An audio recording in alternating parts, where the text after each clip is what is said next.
E hoje nós vamos falar sobre uma doença que deteriora as funções cerebrais, como perda de memória, da linguagem, da razão, da habilidade de cuidar de si próprio. O primeiro neurologista a descrever essa patologia foi o alemão Alois Alzheimer. E ainda que não se saiba a causa específica da doença, sabe-se que é a principal causa da demência no país. Atinge 10% das pessoas com mais de 65 anos e 25% nas com mais de 85 anos. Uma doença triste, de pessoas que não reconhecem os familiares e nem a si próprias. Então, para uma consulta bastante esclarecedora, eu convido o neurocirurgião Fernando Gomes Pinto, que é um menino. Boa noite, Fernando. Obrigado por ter vindo, querido. Boa noite. Muito obrigado, viu? Obrigado a você por me receber. Por favor. Eu sei que sua mãe gosta de mim. Como é o nome dela? Eli. Eli, meu amor, ó, um beijo.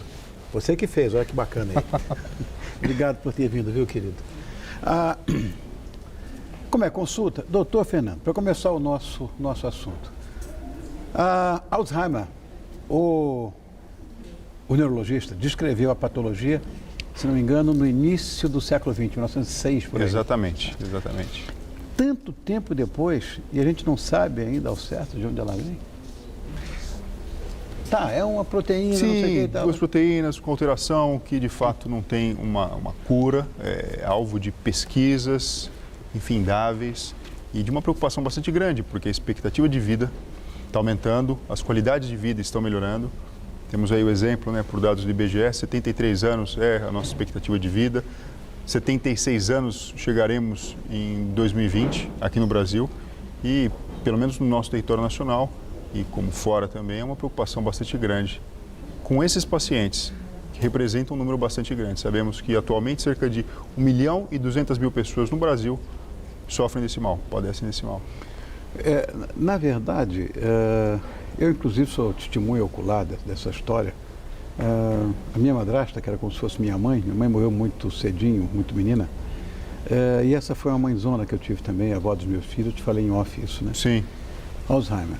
E no final perguntava se meu pai era primo dela, dizia que minha mulher era colega de escola dela, do primário. Enfim, a relação era só comigo. O resto era uma coisa mais ou menos complicada. Eu vi isso. É uma coisa pavorosa, porque nós todos padecemos da doença que eles não têm consciência. Enfim, e com o envelhecimento, as pessoas, de fato, a gente sabe, vão perdendo os domínios intelectuais, isso é uma coisa que vamos esquecendo um pouco. Isso faz parte. Mas é muito complicado, porque se isso multiplicado por, sei lá, 1000. O que acontece com o nosso cérebro com a idade? Na verdade, com o envelhecimento normal, é esperado que neurônios eles venham a deixar de existir, que a velocidade de transmissão sináptica, ou seja, os impulsos elétricos, elas diminuam. Com isso, algumas faculdades intelectuais, elas começam a ter um certo grau de declínio. Isso é natural. Mas no Alzheimer, por exemplo, existe um acometimento de fato, principalmente do hipocampo no início, parte do cérebro responsável pela memória, primeiro para fatos recentes, e essa doença vai progredindo e acometendo então o encéfalo, o cérebro como um todo. E por isso que a gente verifica a doença em estágios, começando primeiro com alteração de memória, e nesse momento existe uma chance de se confundir com outros tipos de demência. Tem até uma específica que é 10 vezes menos comum que o Alzheimer, chamado hidrocefalia de pressão normal, que até é alvo de estudo e pesquisa no Hospital das Clínicas, de um grupo que... Água no cérebro. Isso, que eu tenho a oportunidade de liderar. E por causa desse acúmulo de água no cérebro, ele deixa de funcionar de forma adequada e até se assemelha ao Alzheimer no começo em relação à alteração de memória, mas o indivíduo também tem dificuldade para andar, de controlar a urina, e você pode fazer uma neurocirurgia e reverter o quadro. O quê? Não estamos falando de Alzheimer, estamos falando de um tipo de doença que não acomete 1.200.000 pessoas, mas alguma coisa por volta aí de 60 a 70 mil brasileiros. Isso é muito importante. Sim. E temos que alertar a população, ou seja, nem tudo é Alzheimer, nem tudo, na verdade, está perdido. E pode até haver a coexistência das doenças. Ou seja, o indivíduo é possível ter uma demência vascular, que a gente chama aquela que tem secundária a pequenos derrames silenciosos que vão acontecendo no decorrer de uma vida inteira, e quando chega terceira idade, o produto final é um declínio importante cognitivo. Isso pode até coexistir junto com a hidrocefalia de pressão normal. Eu li aqui, até anotei, que o mal de Alzheimer é responsável por 50% dos casos de problemas com o cérebro em pacientes acima dos 85. Qual é a principal característica dessa doença tão terrível? O tempo de história geralmente é de 8 a 10 anos, como conversamos sobre isso, né? E ela é uma doença degenerativa e progressiva. A característica inicial é a alteração de memória, principalmente para fatos recentes. Então o indivíduo ele consegue lembrar da família, consegue lembrar dos amigos no estágio inicial, mas aqueles fatos recentes, habilidades para executar tarefas, aos poucos vai se perdendo.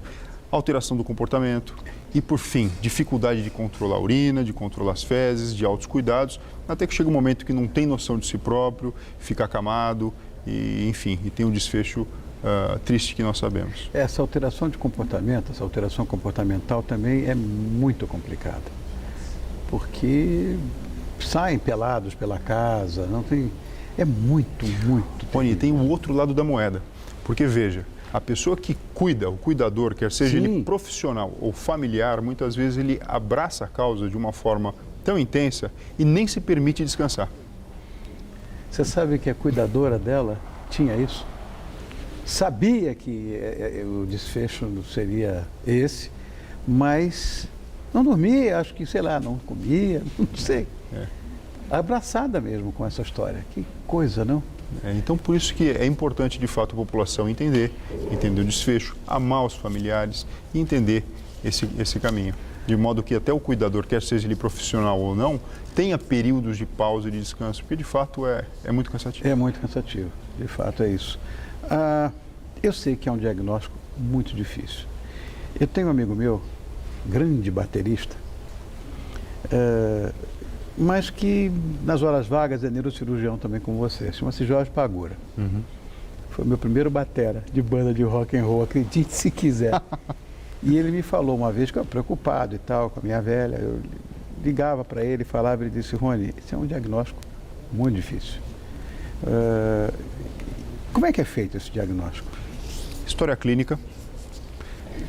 Tenta-se descartar todas as possíveis causas de demência que sejam reversíveis. Então, por exemplo, problemas na tireoide, a própria hidrocefalia de pressão normal, alterações de algumas vitaminas, algumas infecções, como, por exemplo, neurosífilis, enfim, coisas que você pode diagnosticar e tratar. Você afasta isso tudo.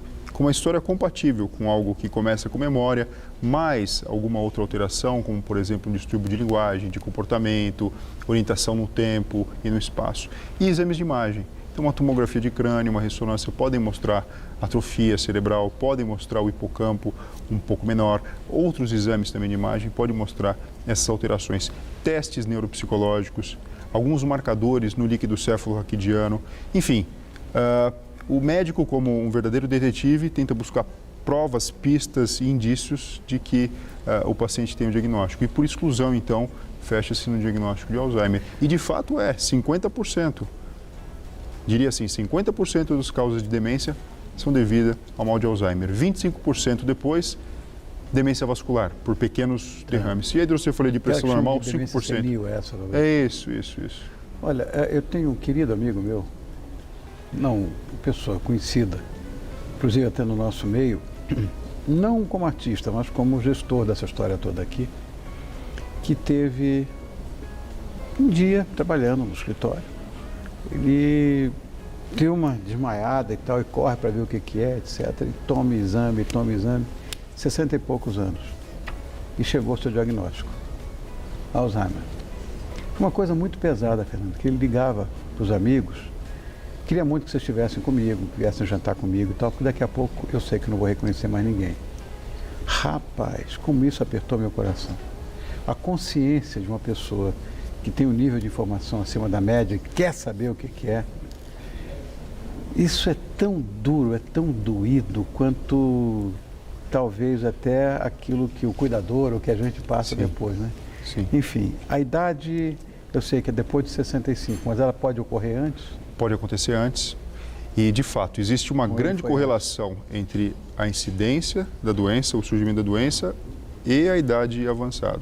Por outro lado, vamos falar das coisas boas. O que a gente poderia fazer para tentar retardar? Existe isso? Existe. Sabemos que alto grau de escolaridade protege, ou pelo menos retarda o início da doença. Tá.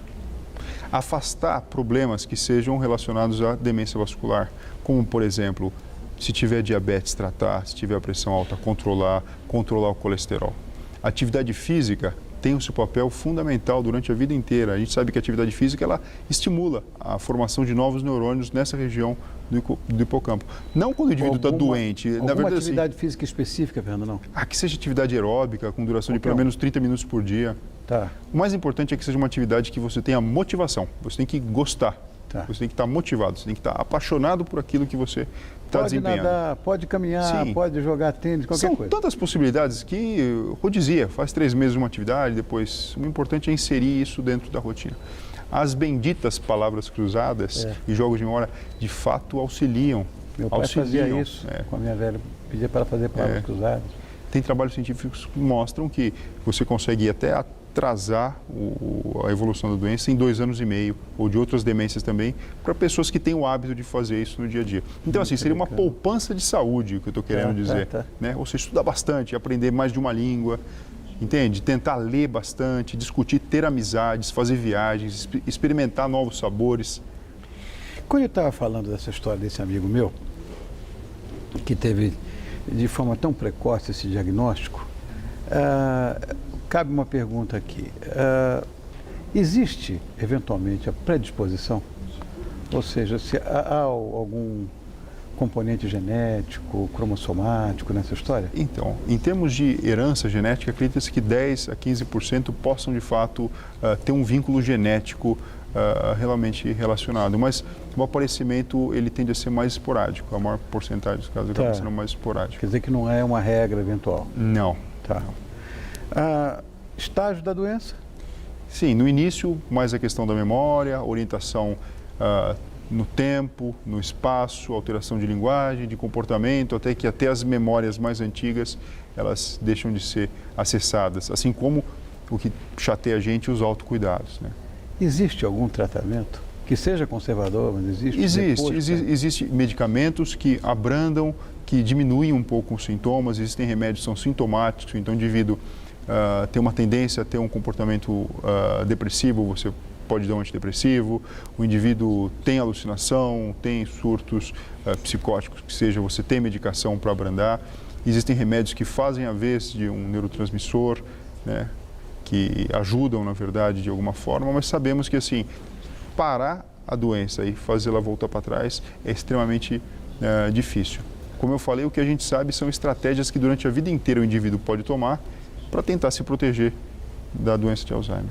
Eu estava falando desse meu amigo que ele tem consciência de que ele tem a doença, tem o mal de Alzheimer. Normalmente as pessoas têm essa informação? Então, pode acontecer e algumas pessoas apresentam isso. Nós chamamos esse termo de anosognosia. O indivíduo não tem noção da doença. Então é bastante chato, né? Bastante desagradável. Acho que é desagradável das duas maneiras. Tanto a pessoa que sabe, eu quero ver vocês, porque daqui a pouco não vou reconhecer mais ninguém, isso me pegou muito pesado.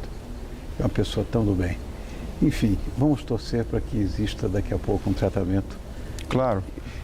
De fato eficaz para que essa coisa que, imagine, desde 1906, talvez seja para que a gente tenha consciência da nossa pequenez, porque você vê um câncer, uma coisa que desde o século XVIII as pessoas sabem que existe e até hoje não existe cura. Existe tratamento e tal, mas aquela cura radical, claro que o câncer é curável, mas aquela cura, tomou o remédio, ficou bom, é complicado. É complicado. O que nós podemos fazer para ajudar, de fato, é descobrir essas outras doenças, eu quero dizer, disseminar o conhecimento que são passíveis de tratamento, que não são Alzheimer, quer seja a hidrocefalia de pressão normal, quer seja essa demência vascular, ou seja, o indivíduo cuidar bem do seu corpo para evitar ter um dano no futuro no seu cérebro. Mas é alvo de pesquisa e, enfim, é o que a gente torce aqui no futuro, a gente tem uma resposta, um tratamento definitivo. Quero estar vivo para ver isso acontecer. Obrigado, viu, Fernando? Foi um prazer. Dr. Fernando Gomes, neurocirurgião do hospital... Quê? Sim. neurocirurgião do Hospital das Clínicas. Gente, a grande referência de neurologia do nosso país está lá, na USP, no Hospital das Clínicas. Então, menino, Fernando, como é que pode? Olha, eu não poderia deixar de aproveitar o espaço e mandar um beijo para uma neuroanestesista de mão cheia. Como é o nome dela? Emília. Emília, manda eu. Valinetti. Pois Emília Valinetti, meu amor, olha, um beijo para você, meu amor.